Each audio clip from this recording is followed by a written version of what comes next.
Now, breaking news from WRAL. Coverage you can count on. Breaking overnight in Durham, a person was hurt in a shooting. This morning, we'll talk about what we know about their injuries as police search for a suspect. And we still are dealing with a lot of low cloud cover. We're beginning to see it lift in a few places. I'll show you what it will look like as you head out the door in the next few minutes. No power and no cell service. That's what people in Polk County are still dealing with almost a week after Hurricane Helene rolled through this area. We'll have the latest on Western North Carolina's recovery efforts. Thank you for joining us here on your Thursday morning, October 3rd. I'm Michelle McConaughey. I'm Chris Lovingood. We do want to get to your weather forecast to begin your day today. I almost said Tuesday for some reason. I almost said that today, too. I was like, nope, it's Thursday. I am not going to scam you out of your Friday Eve. We have Elizabeth Gardner tracking a live look at Apex. A little cloudy out there, a little foggy. Yeah, we have a lot of low cloud cover that developed. Coming up in just a little while, I'm going to walk you through why we ended up with all this fog and low cloud cover. You can see down Salem Street now, and so we would consider this low cloud cover instead of fog. Fog is where the bottom of the cloud is sitting on the ground and you're driving through the cloud. And right now we're just looking at gray skies, low cloud cover. 66 is the temperature, dew point is 64. And so that's a moderate feel out there. Now, when visibility drops down to a quarter of a mile, we typically consider that fog. We're seeing that in Lewisburg right now, but half a mile of visibility in South Hill, Roxborough, Durham, and Raleigh is a little easier to get around in. Still a quarter of a mile though for Southern Pines and for Fayetteville. Cloud cover forecast increases dramatically once we get past lunchtime.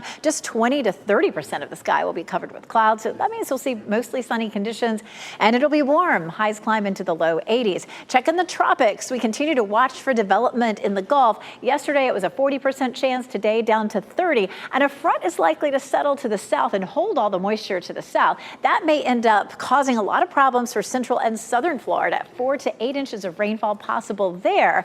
I'll show you what we're looking for. Over the weekend, it looks like we're going to see some nice dry conditions. We finally get a good taste of fall, too. Next week, I'll show you when.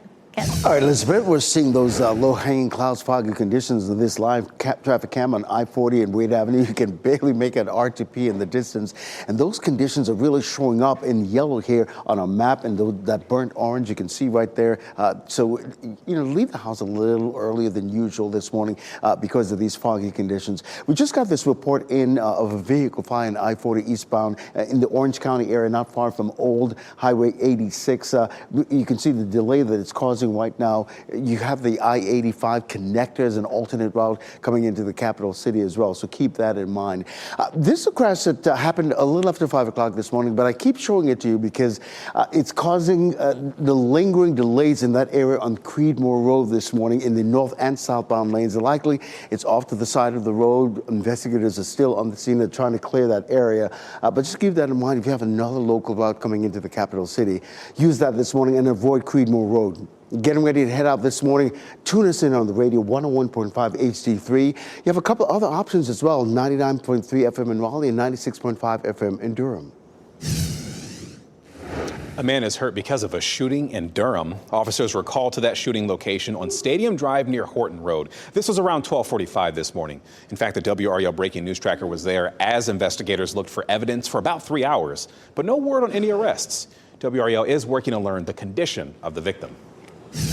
And this morning, we're getting an update on the effort to restore power in Western North Carolina. More than 300,000 homes remain without power, and we'll hear about that recovery effort from Duke Energy in just a few minutes. But this afternoon, Governor Roy Cooper will get a look at the damage and relief operations in the Boone area. Lieutenant Governor Mark Robinson will also be in the mountains meeting with local leaders about the recovery efforts. There are now 94 confirmed deaths in North Carolina, 61 in Buncombe County. Hundreds of people are still missing.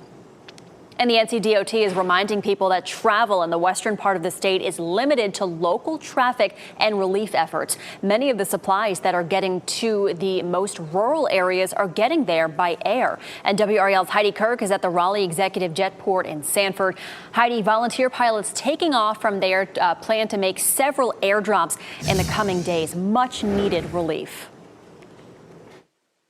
Much needed is right. And take a look at all of the supplies in front of me. These are things like snacks, baby wipes, paper towels, all essential items that many people haven't had access to in Western North Carolina for days. And the really special part here is that it's private pilots that are helping get these essential supplies out west by flying their own aircraft out to some areas that are remote and dropping off these supplies. And everything that you see here is donated by people in our community and beyond. And it's people like Marcy, one of our volunteers here, that are helping make this happen. Now, you've been talking all morning about some of the things that are essential. What are those supplies like? So we desperately need baby bottles and sippy cups because we're getting so much formula but nothing to put it in. We need rubber gloves, rubber boots of all sizes. We need Tylenol, chewable Benadryl, pretty much any medication that you can think of because they have no pharmacies right now. So we need all of that medication donated here. And also, we're one of the only locations that can take insulin. So if you can bring insulin in a cooler, we can refrigerate it until we can get it into another cooler and on an aircraft and out immediately to the people that need it. Thank you. And some of the stories that we've been hearing out here, that there are people who have gone, 4, 5, 6 days without food and water and some of those other essential supplies. If you want to make a donation, you can come here, make a drop off anytime between 8 a.m. and 6 p.m. this evening. And that's going to be ongoing for the next few days at least. And we'll continue to keep a list updated of those essential supplies that are needed and how you can make a donation. Heidi Kirk, WRAL News, live in Sanford. In fact, those pilots are not the only volunteers. In fact, there are others preparing meals to be sent to Western North Carolina. Rocky Top Catering in Raleigh has partnered with World Central Kitchen to deliver meals to the Boone area. Let's bring in WRAL's Nick Perlin. He's at Rocky Top Catering right now in Raleigh. And Nick, organizers say this is the second round that's going out. Chris, I just learned that they've been delivering meals and preparing meals all week. With me right now is the founder of Rocky Top Catering, Dean Ogan. Dean, obviously we've seen the devastation down in Western North Carolina. It's just so important to help out. Absolutely. Yeah. When this kind of got going this weekend, we partnered with World Central Kitchen and a local organization called Overflowing Hands to start providing meals this past Monday, and we've been doing it for the entire week. And how many meals have you guys already prepared? So on Monday and Tuesday, we did sandwiches, something very quick that we could get out the door. We had 40 to 50 volunteers here Monday and Tuesday, and we made 3,000 sandwiches each day to send to the Boone area. And you mentioned the volunteers, a lot of volunteers here, but they're working early because they have to get to work. So you guys are working extra long hours here to make sure that you guys can help out. Yeah, this is kind of nuts. Everybody that's helping in the kitchen today, they're all local chefs. So we all got here really, really early to prepare hot meals to send to Boone. We're doing 2,000 hot meals. Myself and all these guys and gals, we're all going to leave here, freshen up, and then we're going to go do our day jobs, which is running restaurants and catering businesses. And how many meals total do you guys think you'll be able to get out to Boone by the end of the week? So the total is going to be the 6,000 sandwiches. Then we're doing a little over 2,000 hot meals each day. So you're looking at about 12,000 meals over the course of the week. 12,000 meals. Well, we definitely appreciate you guys helping out in Western North Carolina. We all know that these people need it, and it's great to see people here in Wake County doing their part to help out the people whose lives have been changed forever due to the storm. We'll send it back inside. Reporting live with Dean Ogan, Nick Perlin, WRAL News. And in all of the devastation, some headway is being made to rebuild and to reach people who've been cut off for days because of damaged roads. WRAL's Monica Casey was in Tryon and Polk County this morning getting a look at the new construction. We are seeing some slight improvements here in Polk County, but there is still a lot of work to be done. This major east-west thoroughfare here, 176, is closed in parts. We were able to get on some side streets in that area yesterday afternoon. Take a look at your screen here. Drone 5 flew over some of the damage we are seeing south of Asheville. If you take a look at your screen, you'll see a bridge that was totally washed out. Now a new one is nearly complete. It took us multiple tries to get to that spot yesterday. Even on parts of the road around here that say they are open, you might find scenes like this: downed trees blocking traffic in one direction and power poles half toppled over.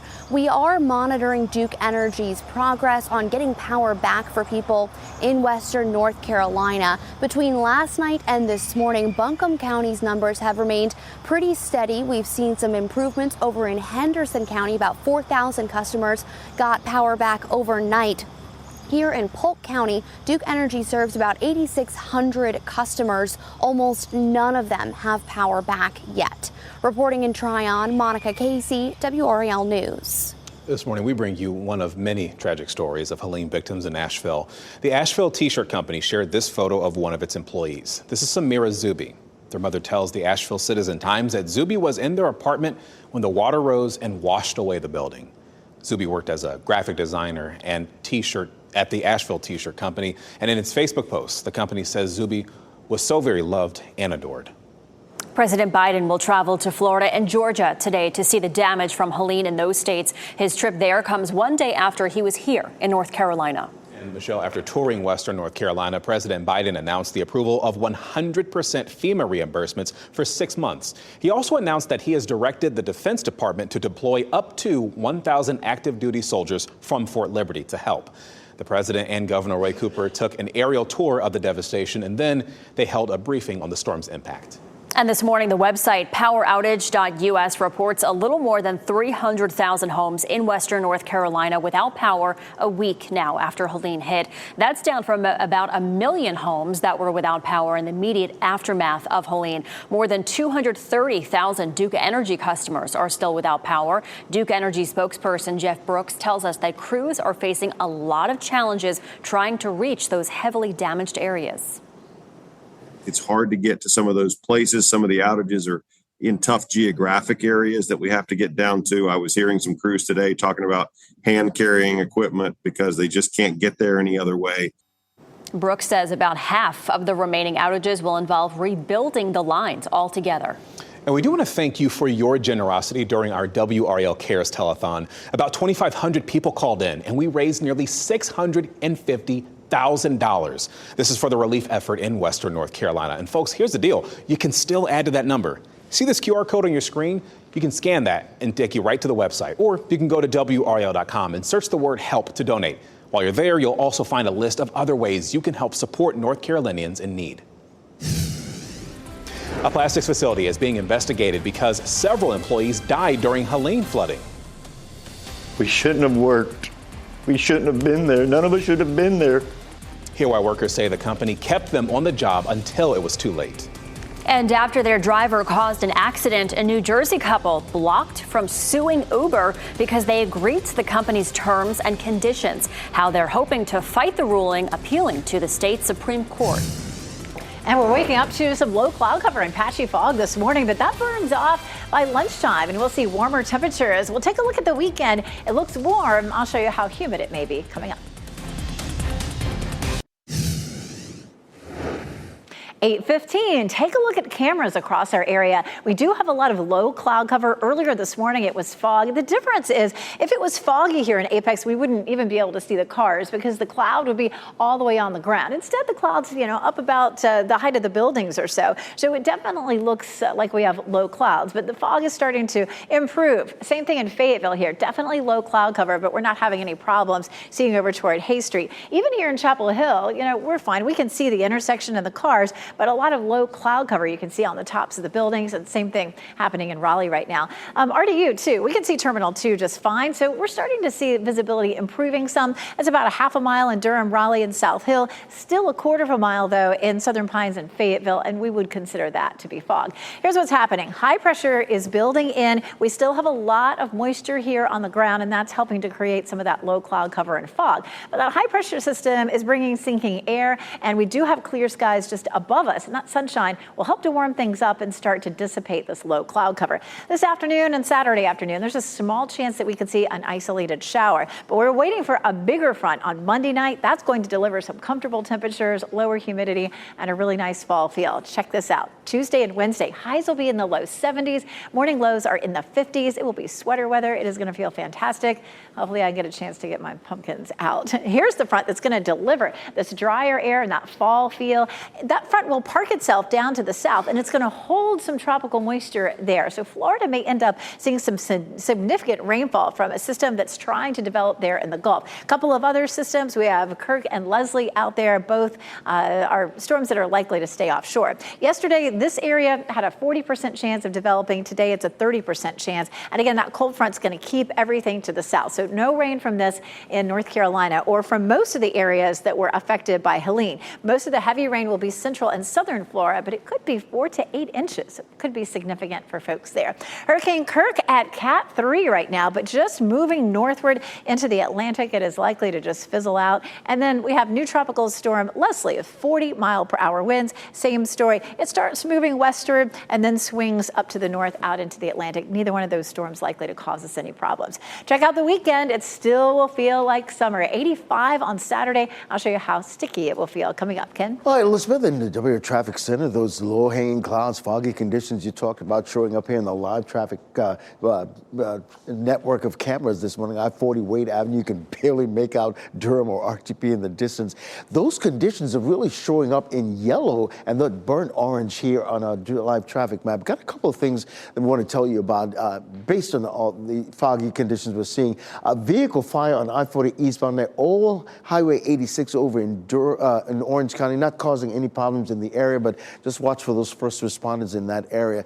Back to the foggy conditions. Fortunately, this crash that we've been monitoring here on Jones Sausage Road near I-40 eastbound has cleared. Not a problem to report. Probably cleared in the couple of minutes we were waiting to get on this morning.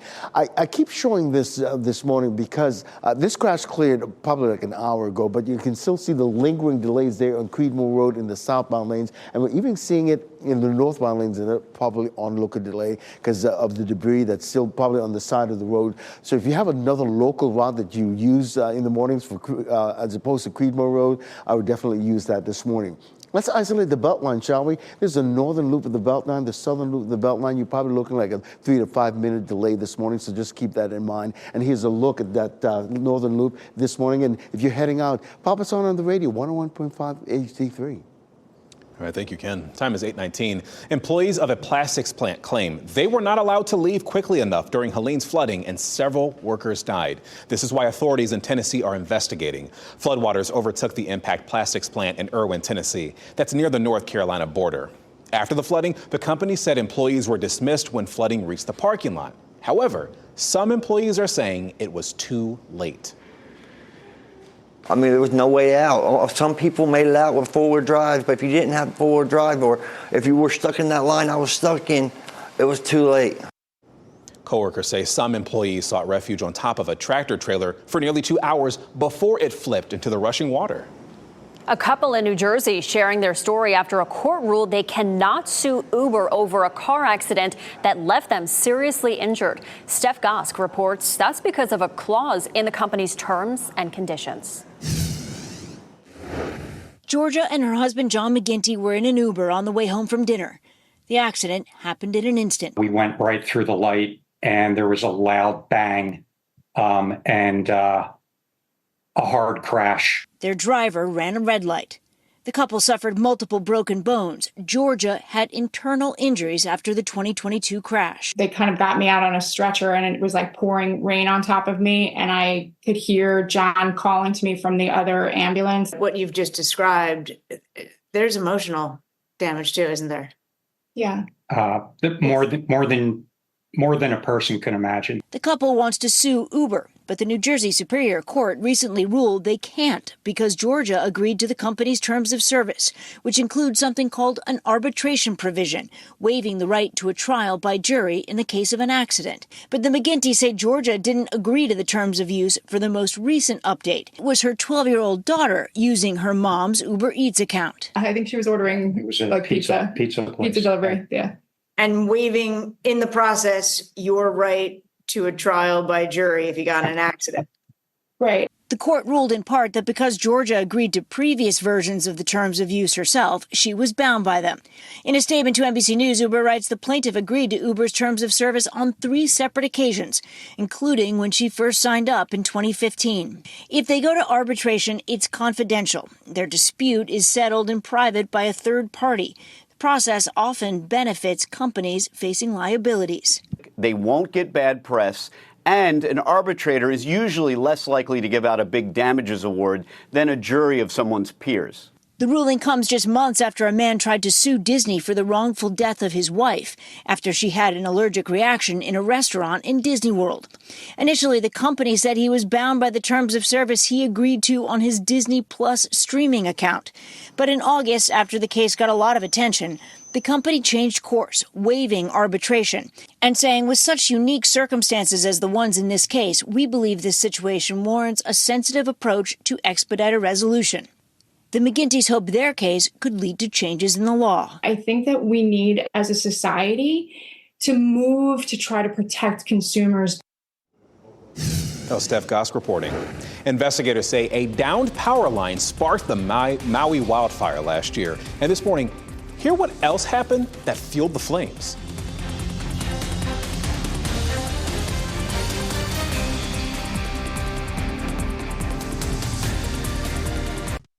As you get into your car, tune to WRAL News Plus on your radio. In Raleigh on 99.3 FM. In Durham, 96.5 FM. And everywhere on 101.5 HD3. Good morning. Happy Thursday. Time now is 8:26. I'm Michelle McConaughey. Lots of low-lying clouds right now. Meteorologist Elizabeth Gardner has a look around town.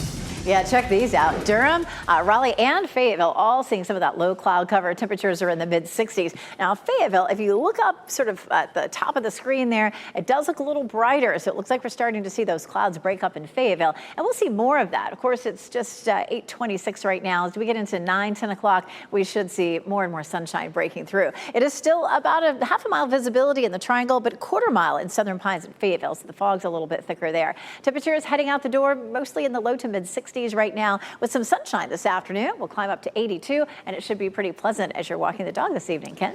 Elizabeth, you can see those low visibility conditions from this live traffic camera there at I-440 and Capitol Boulevard this morning. You can see people have their headlights on as a result of that. Those conditions are showing up in yellow and burnt orange here on our traffic sensors this morning. In terms of delays coming into the capital city, here's what you're looking at this morning. You're just looking at a 4-minute delay coming in on US 1 from Wake Forest, and just a 1-minute delay on those 87 lanes coming in out of Nightdale this morning. All right, thanks, Ken. Police are investigating a shooting that left one man injured in Durham. It happened around 12:45 this morning on Stadium Drive. Police were on the scene investigating for 3 hours. The man is expected to be okay. No word on any arrests at this time. Coming up next on Fox 50, we'll have more on the recovery efforts from Helene. And next on Today, Chase Stokes stops by Studio 1A to talk about Outer Banks Season 4.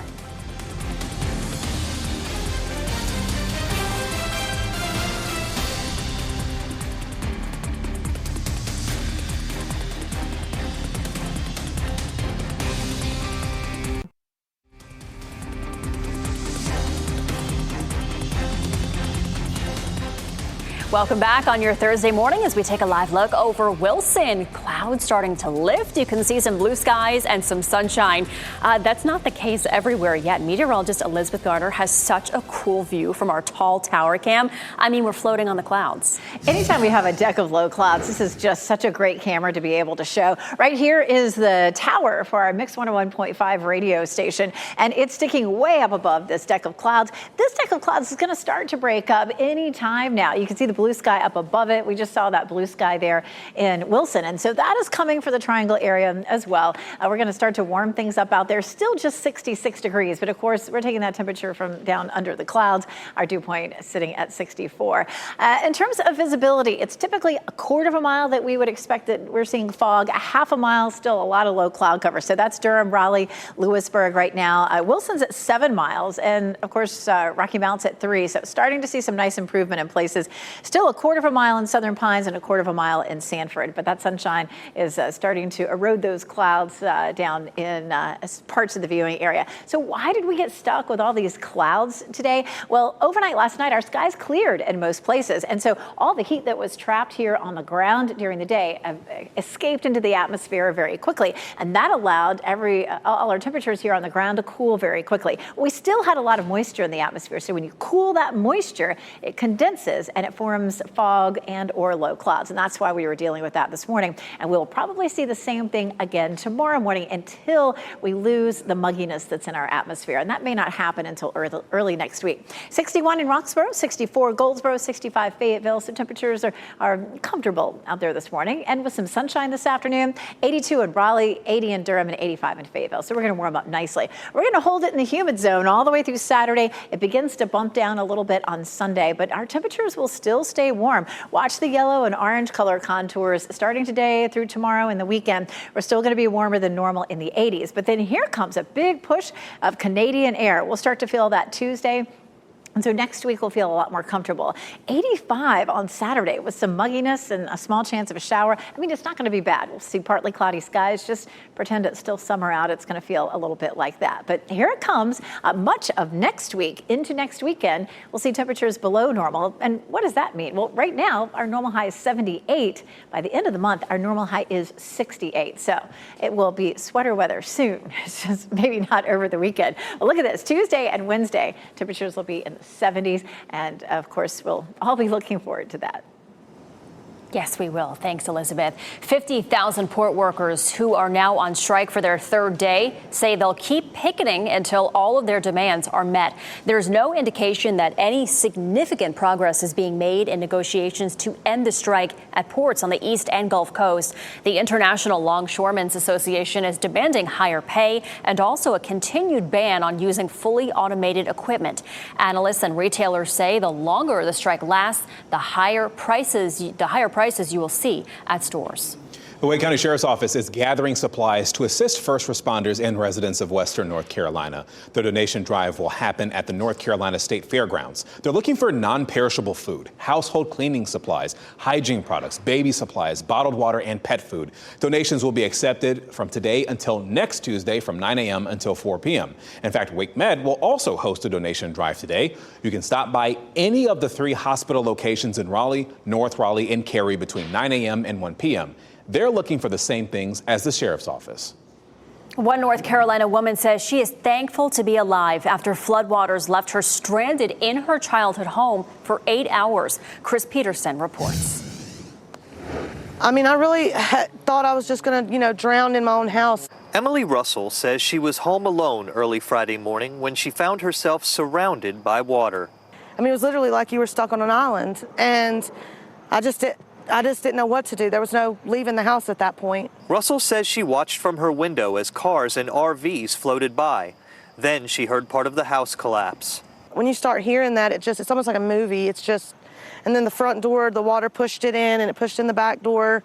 And within 30 seconds, it went from the ground to neck level. Russell says she and her dog floated on a mattress in her home for nearly 8 hours, hoping to be rescued. It's like you go from this scariest feeling and place to almost peaceful, because it was like you were already so scared, and your body's getting cold from being in the water, and you're getting sore from just shaking from being in the water, and it's just like your body almost goes numb. And it wasn't until 6 in the evening when Russell's husband, David, was able to reach her. And the minute I seen him, I thought this is my only chance to get out.